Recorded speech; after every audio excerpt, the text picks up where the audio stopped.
Mam swoją piekarnię w Warszawie i chlebem zajmuję się gdzieś tak od 6 lat. Najpierw zaczynałam od domu takiego domowego wypieku, później trafiłam do normalnej piekarni i od września mam swoją własną piekarnię i tam robię właśnie ten chleb. Bardzo lubię sama pracować w piekarni i jak pracowałam sama, kiedy nie było nikogo, kiedy ja robiłam ten chleb od podstaw, czyli robiłam sobie wodę, mieszałam z tą mąką, autoliza, później on rósł, przerzucałam. To było dla mnie taka medytacja robienie tego chleba. No i najlepszy efekt jest zawsze z tego wyciągania z pieca. Jest zawsze takie to wow, czy ci wyjdzie, czy ci nie wyjdzie.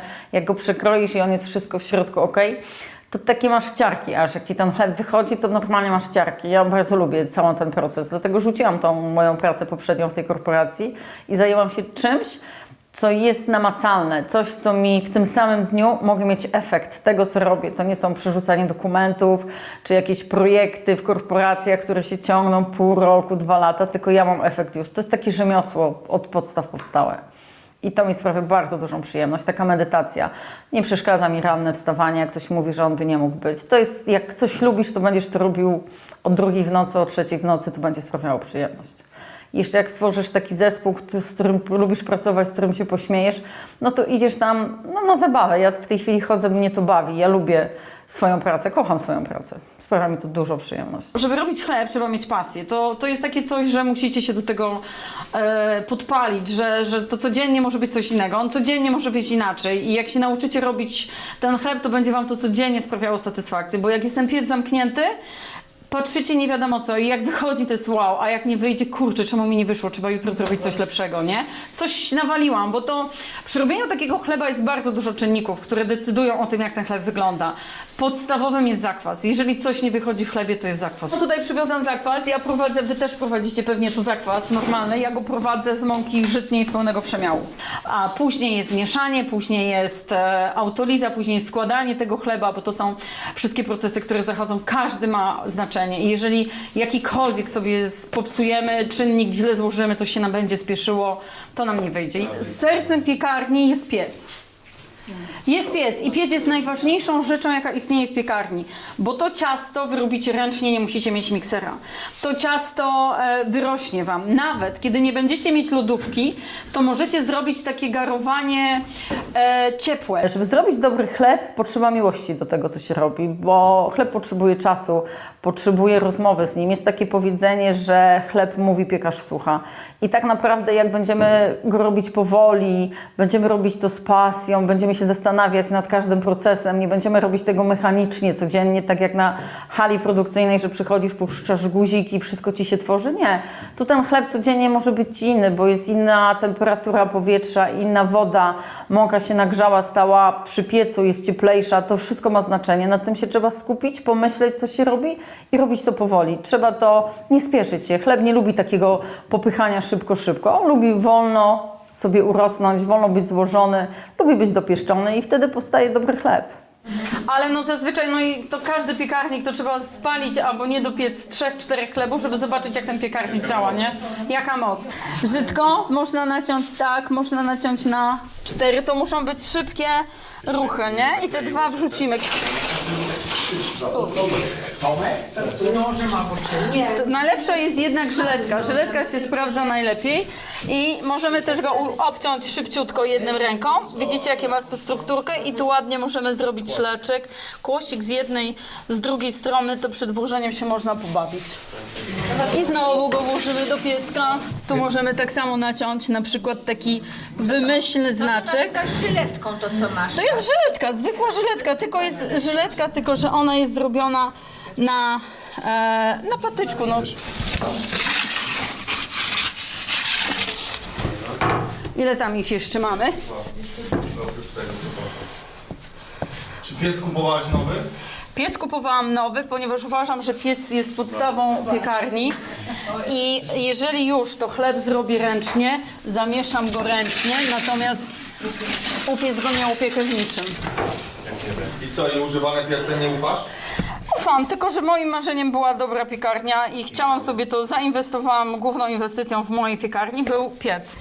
Gdybym miała komuś coś poradzić, jak ktoś chce zostać piekarzem, to przede wszystkim cierpliwość, pokora i pójście do piekarni rzemieślniczej, żeby wziąć podstawy, nauczyć się podstaw od higieny w piekarni, od sztuki takiej gastronomii, jak to powinno wyglądać, żeby on potrafił pracować czysto, żeby potrafił posprzątać po sobie. To jest tak, że trzeba sobie ten czas w tej piekarni zaplanować, nie? To musisz sam wiedzieć, co będziesz chciał robić. Nauczmy się robić od podstaw chleba, a później się zacznijmy nim bawić. Później bierzmy się za samoprze, później się bierzmy za paskórkę w takich formach, freeformach. W każdej piekarni zaczynając musi być budzik, musi być czas przyłączony i są tak zwane, albo w zegarku trzeba ustawiać sobie czas, bo jak się zajmiemy czymkolwiek, to nam ta autoliza, wszystko nam wypadnie, piec nam wypadnie, zapomnimy o wszystkim. To są takie podstawy, które się każdemu wydaje, że są, że on to wie, ale w momencie, kiedy zaczyna pracować z ciastem, no to jest ten problem, że no, musi umieć z tym ciastem pracować, że ta jedna ręka musi być czysta, a jedna może być brudna i tego się nie nauczy w książce, to on musi przejść do praktyki. Musi też sobie znaleźć staż w jakiejś piekarni, gdzie jak się chce nauczyć składania tych bochenków, to jak pójdzie do piekarni, to jednego dnia może złożyć 300 bochenków, a w domu złoży je przez rok. Nie może tobą zrządzić ten zakwas czy ten chleb, to ty masz tym zarządzać, nie? To nie może być tak, że zakwas mną rządzi i ja muszę coś zrobić w tym momencie, nie? To ja mam zarządzać tym zakwasem, muszę sobie tak ten czas ustawić. Kwestia praktyki jest tu podstawą, żeby założyć własną piekarnię. Praktyka i pokora. I tutaj sprawdzamy, trochę się przypalił, ale to jeszcze nieźle. Ten dźwięk jest ważny. On jest pusty i to musi tak być. No to już jest dobrze, ono stygnie i zaczynasz go kroić. I ten moment, kiedy bierzesz ten nóż, ten chleb zaczynasz kroić i ta skórka ci zaczyna wszędzie się rozpryskiwać, to już wiesz, że skórka jest dobra. Otwierasz go w środku, a tam te dziurki są takie równomiernie rozłożone i mówisz wow. Te są specjalnie przyrumienione, one nie są nadal spalone. To nie jest spalony chleb. Pożądany jest no właśnie taki kolor chleba. Taki kolor chleba to są, nie? Ten by dla mnie był za mało przypieczony, ten by był ok, no ten by mógł zostać, te nie idą do sprzedaży, ten nie wchodzi do sprzedaży, nie? I ten chleb po upieczeniu jest lekki. On nie jest ciężki chleb. To można się upatrzyć, jak ktoś ma delikatne paluszki jeszcze.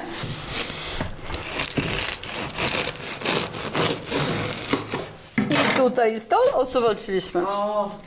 Rzemiosło przychodzi taki powrót do podstaw, bo ten chleb, który robię, jest takim powrotem do podstaw. Pamiętam, jak moja babcia, jak upadł chleb na podłogę, to go całowała. Jak zaczynała kroić bochenek, to robiła na nim znak krzyża. Gdzieś tam, jak tego chleba pierwszy raz go biorę i go chcę przekroić, no to go tam z szacunkiem dotknę i sobie coś miłego o nim pomyślę. Z nim porozmawiam, żeby był następnego dnia dobry, bo ważna jest jakość tego, co robię. Mi to sprawia przyjemność i jest to rodzaj rzemiosła, tak jak ktoś lubi robić na drutach, same te powstające małe manufaktury osób, które robią od biżuterii poprzez jakieś sweterki na drutach, po duże firmy. Jest to rzemiosła. Fajnie, że to się przynosi do kraju, fajnie, że przestajemy kupować rzeczy też globalnie, ale chcemy coś mieć lokalnego. A ten jest, no to jest ten jak robię go o 12 go wkładam do pieca, to go piekę następnego dnia o 5. 12 w południe. Wkładasz o 12 do lodówki. Do lodówki to o 5 rano wkładam go do pieca, 5-6, a to jest ten z orzechami. On jest właśnie taki fioletowy. Ale ty piekłaś takie kolorowe chleby? Tak, ale w domu bawiłam się z kwiatem klitorii. To jest taki kwiat, który zapaszacie.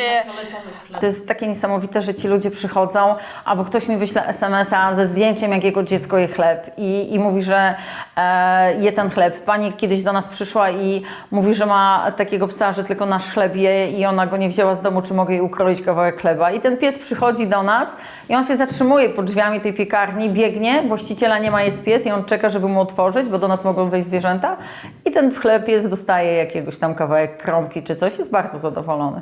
Dużo ludzi przychodzi i mówi, że oni takiego chleba nie jedli. Bardzo dużo młodych osób zabiera ten chleb dla swoich dziadków, rodziców, bo mówią, że gdzieś tam jadą i chcieliby, żeby spróbowali, bo to jest taki chleb, który oni pamiętają, jak było dawniej, jak u dziadka czy u babci to jedli. I to jest rodzaj taki, no to jest fajne właśnie, że wracamy do podstaw, to co było kiedyś, a nie przemysłowy chleb, gdzie był niesmaczny, gdzie się kruszył, gdzie nie było w zasadzie jeden dzień, on był do wyrzucenia. I ten chleb powstaje w takiej rzemieślniczej, małej piekarni. Nie trzeba mieć nie wiadomo ile tych piekarni, trzeba mieć sieciówek, naprawdę można się utrzymać i z jednej piekarni, jak ktoś to będzie robił z pasją, ludzie do niego wrócą. To jest pszenny ten chleb, nie? Ten okrągły jest pszenno-żytni. Jeszcze przetniemy ten orkiszowy, bo ten nacięty jest orkiszowy. To jest jeden i tu jest nacięty orkiszowy.